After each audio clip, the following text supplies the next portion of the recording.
কমেন্টসটা এমন, কোন এক শুভাকাঙ্ক্ষী আমাকে করেছেন, মেয়ের বয়স কম, ঘুমের ট্যাবলেট খাওয়াইয়া সহবাস করলে কোনো ধরনের সমস্যা হবে কিনা, যদি আমাকে একটু বলতেন তাহলে ভালো হতো। দেশের এবং প্রবাসের ভাই বোনদের প্রতি সালাম।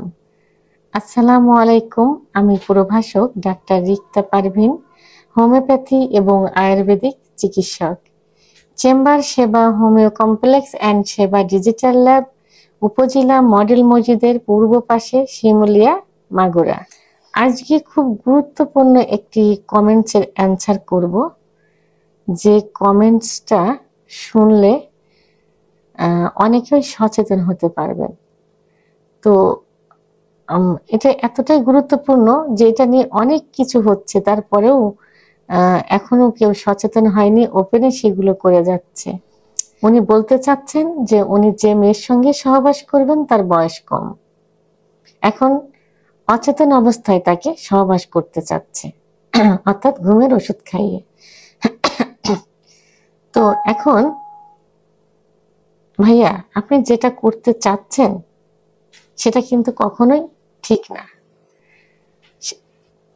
যে মেয়েটিকে আপনি সহবাস করবেন, যার সঙ্গে করবেন, মেয়েটি আপনার কি হয় জানি না, তবে যেটাই হোক না কেন, আপনার স্ত্রী হোক না কেন, এখন অনেকে দেখা যাচ্ছে অল্প বয়সে বিয়ে করছে, অল্প বয়সী মেয়েদের দেখা যায় যে 12-13 বছর বয়স, মাসিক হয়েছে কিছুদিন, এই অবস্থায় বিয়ে করে, মাসিক হওয়ার আগেও অনেক বাচ্চা মেয়েকে বিয়ে করছে, ফ্যামিলি থেকে দিচ্ছে।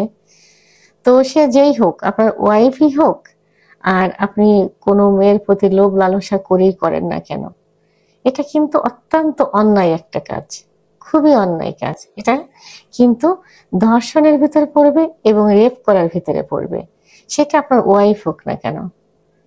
এটা জোর করে করা হচ্ছে, তাকে ঘুমের ওষুধ খাইয়ে করানো হচ্ছে, আর এটা কিন্তু দণ্ডনীয় অপরাধ। এর শাস্তি অবশ্যই জানেন, আপনার যাবজ্জীবন জেল হয়ে যাবে। যদি রেপ করা অবস্থায়, ধর্ষণ অবস্থায়, অর্থাৎ আপনার ভাষায় যেটা, অচেতন অবস্থায় ঘুমের ট্যাবলেট খেয়ে ঘুম পাইয়ে তাকে সহবাস করবেন, সেখানে তার যে জনিপথের যে জায়গাটা, যেহেতু বাচ্চা মেয়ে, তার জনিপথ তো অবশ্যই ছোট, তো সেই জায়গাটা কিন্তু চিড়ে যাবে, চিড়ে গেলে কিন্তু পর্যাপ্ত রক্তক্ষরণ হবে। রক্তক্ষরণ হলে কি হবে? মৃত্যুর মুখে কিন্তু চলে যাবে, মৃত্যু হবে, যার কারণে আপনার অবশ্যই আপনার ফাঁসি হবে এটা। আর যদি মারা না যায়, যাবজ্জীবন জেল হয়ে যাবে, সেটা আপনার স্ত্রী হলেও কিন্তু হবে, কারণ জোর করে সহবাস করা মানেই এটা ধর্ষণ এবং রেপ করার ভিতরে পড়ে। সেহেতু এই অন্যায় কাজ কখনোই আপনি করবেন না। আপনাকে অনেক ধন্যবাদ যে আপনি জানতে চেয়েছেন। তো আপনাকে আমি বলবো যে আপনি কখনোই এই গহিত কাজের ভিতরে লিপ্ত হবেন না। আপনার যদি বয়স হয়ে থাকে, আপনি বিয়ে করেন, আপনার গার্ডিয়ানকে বলেন আপনি বিয়ে করেন। আর যদি বিয়ে করে থাকেন, আপনার নিজের ওয়াইফ যদি হয়ে থাকে, তাহলে ছোট বাচ্চা মেয়ে যেহেতু, আপনাকে ধৈর্য ধারণ করতে হবে, তার কারণ আপনি তার সঙ্গে সুখ করবেন। আপনার ওয়াইফ মানে তো আপনার নিজের সুখের জন্য, ভালোবাসার জিনিস। তো সেহেতু ধৈর্য ধারণ করবেন, তার সঙ্গে আস্তে ধীরে বুঝিয়ে এবং সহনশীল অবস্থায় 1 দিন 2 দিন 1 মাস 6 মাস 1 বছর, আস্তে আস্তে কিন্তু এটা ঠিক হয়ে যাবে।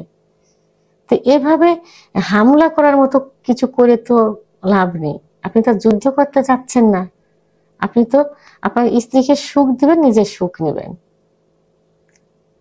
সেটাই জন্য যাচ্ছেন। এর জন্য স্ত্রী হলে আপনাকে ধৈর্য ধারণ করতে হবে।